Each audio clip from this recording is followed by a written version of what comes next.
What's up, guys? It's your boy Chrysalis here, and we are going to be continuing our series Road to the Oscars 2025, where if you haven't watched the last 1,000 videos, we're covering every movie that was nominated for Best Picture for the 97th Academy Awards.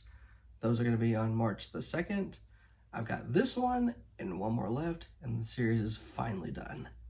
So for part 9, we are going to be covering A Complete Unknown. This is the latest film from filmmaker, director James Mangold. James Mangold, best known for movies like Walk the Line, 4 Feet Ferrari, 3:10 to Yuma, Night and Day.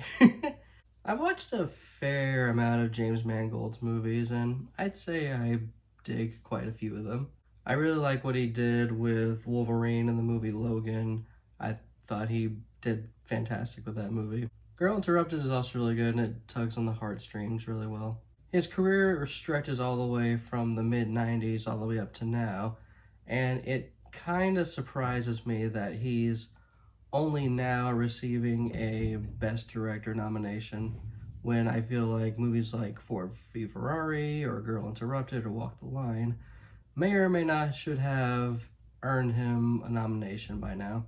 Not entirely sure that it should have been nominated for Best Director over Denis Villeneuve or Luca Guadagnino, but you know, it is what it is. I'm telling you, that Dune Messiah run that Denis Villeneuve is gonna do, it's gonna hit like crack at awards season. As someone that is super into Bob Dylan, not like a super fan or Bob Dylan purist or archivist, what have you, I definitely was super interested and definitely was looking forward to this movie. The stars seem to have aligned for this one film to definitely stand out as more than just a music biopic and more than just a depiction of Bob Dylan. James Mangold, who has experience in music biopics as well as biopics as a whole, is helming this thing. Timothée Chalamet is like the spinning image of Bob Dylan in his 20s. And Ed Norton does like such a great job playing Pete Seeger. Like an impeccable job at playing Pete Seeger. And I also would definitely like to mention Monica Barbaro as Joan Boaz. It's like she crushes that role. Like crushes it. So great director, strong cast, and a lot of promise going into watching this movie. And honestly, it's solid, just not as phenomenal as I was hoping it would be. And a lot of the issues kind of boil down to what generally plagues a lot of biopics as well as music biopics. Essentially what the film does is present kind of this one depiction of a complete unknown, you know? And that's kind of how he's presented. He's more like just a outlier in the industry that nobody can control and no one really knows the intentions of. And in a sense, that is how Bob Dylan was in life and still kind of is in like this kind of enigmatic figure that a lot of times will speak in riddles or respond in smart-ass comments or whatever. And you definitely see quite a lot of that in the movie, and I can't emphasize enough how great Timothée Chalamet does as Dylan. I can't emphasize that enough. Because you have that moment where he and his new flame, or I guess like a girl that he just picks up, they're leaving a label party or whatever, and when she says, "I love you, Bob, does that scare you?" And he's like, "Well, we just met, so yeah."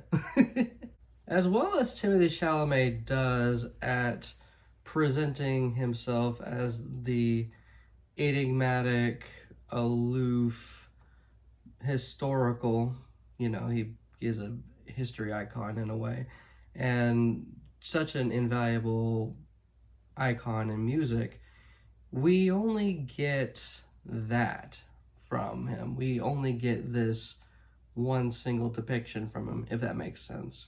And obviously that's not on Chalamet at all. That's on Mangold, and that's on whoever it was adapted the screenplay. Oh, Mangold. And I just feel like a lot of what the movie does is limiting the complex career and life of Bob Dylan to just this one single moment from the early 60s to the mid 60s, when there is way much more about Bob Dylan than that, in my opinion. Not even in my opinion, just objectively. We don't really see about him getting married and then a subsequent divorce leading up to Blood on the Tracks. We see nothing about the Rolling Thunder review. We don't see his gospel phase. We don't see the motorcycle accident that nearly killed him. And considering how often Dylan is riding a motorcycle in this movie, I thought that would have been alluded to at some point. What we see is the origin of Dylan and then all the way up to the aftermath of his infamous concert at Newport Folk Festival in 1965. And that is more or less a pivotal moment in Bob Dylan's career, but again, it's not all Dylan is, and unintentionally, the film presents it as more or less all Dylan is. Yeah, I guess what I mean is that we get what happens in the film, and then it cuts away to the usual thing that biopics do, where it's like, so-and-so did this. It's almost as if, like, after this happened, it was just ever onward and upward from Dylan there as he puts out like 30 to 40 more albums and everyone kind of just moves on and does their own thing. When there's multiple phases of Dylan's life that is kind of just minimized and mitigated from how it just cuts off there. In a lot of ways, I just feel like that holds the film back from being great, how limited in scope it is. Because otherwise it does a lot of things just so phenomenally well. In addition to the super talented top bill of Timothée Chalamet, Ed Norton, Elle Fanning does a fantastic job at portraying Sylvie, who's based on Susie Rotolo, who's Bob Dylan's girlfriend around this period of time. Her name is changed because Bob Dylan himself actually requested it, which is interesting. Boyd Holbrook as Johnny Cash, again, Monica Barbaro as Joan Baez. I will say that Dan Fogler did a great job as Albert Grossman as well. Even a lot of the auxiliary side characters that didn't quite make the top bill or what have you are definitely standouts in this film. Not only that, but they also just kill it with the sound design for the movie.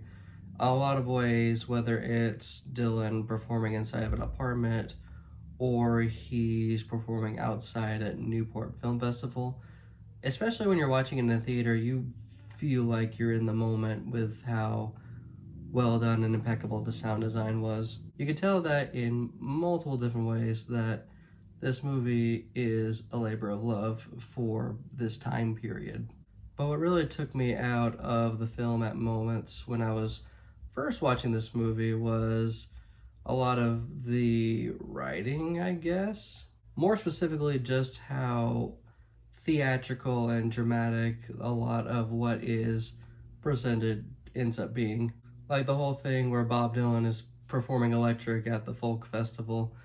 Did it really go down like that? I mean, obviously there's aspects that is presented and dramatized that are definitely true, like when the crowd started shouting Judas at Bob Dylan.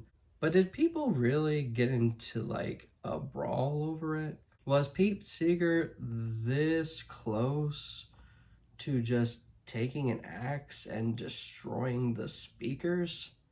I don't know about all that. And especially that right before the encore where Dylan's about to leave and you see Joan Baez just looking like kind of petrified by everything, and there's Johnny Cash standing valiantly like with a fucking guitar in his hand. I'm just like, okay, well, now we're just going straight Hollywood here. But then on the second time I watched it, after I've accepted that it is indeed a movie, they do need to frame the script and the narrative a certain way that is, of a movie.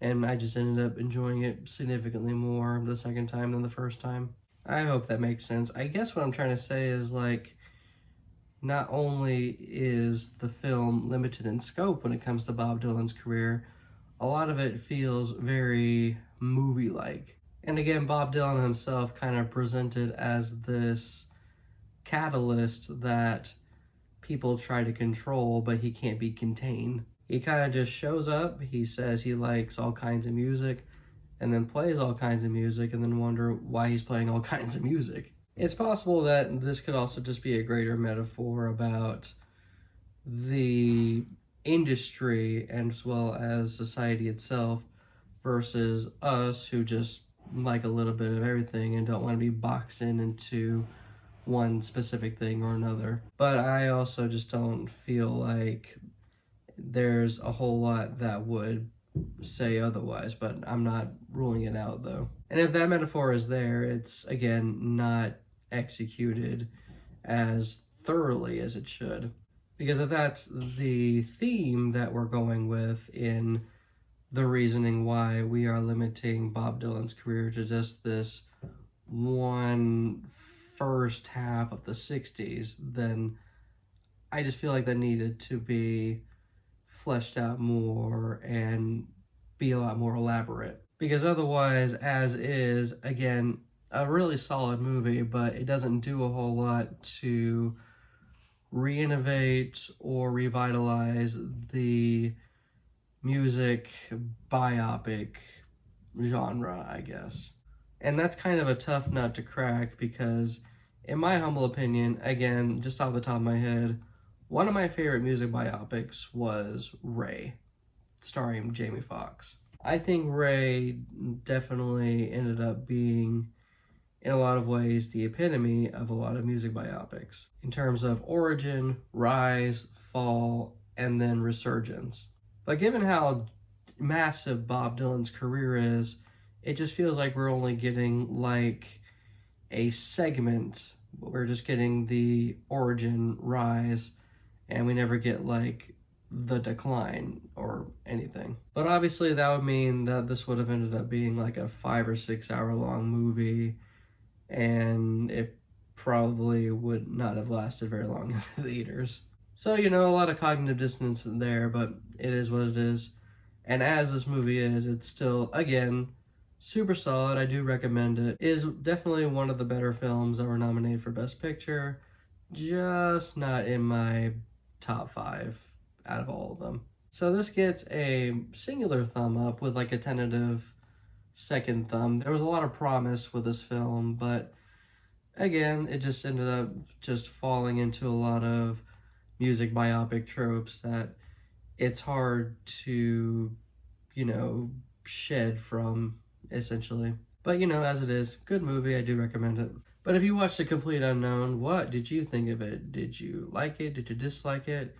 If you are a huge Bob Dylan fan, what did you think of it specifically?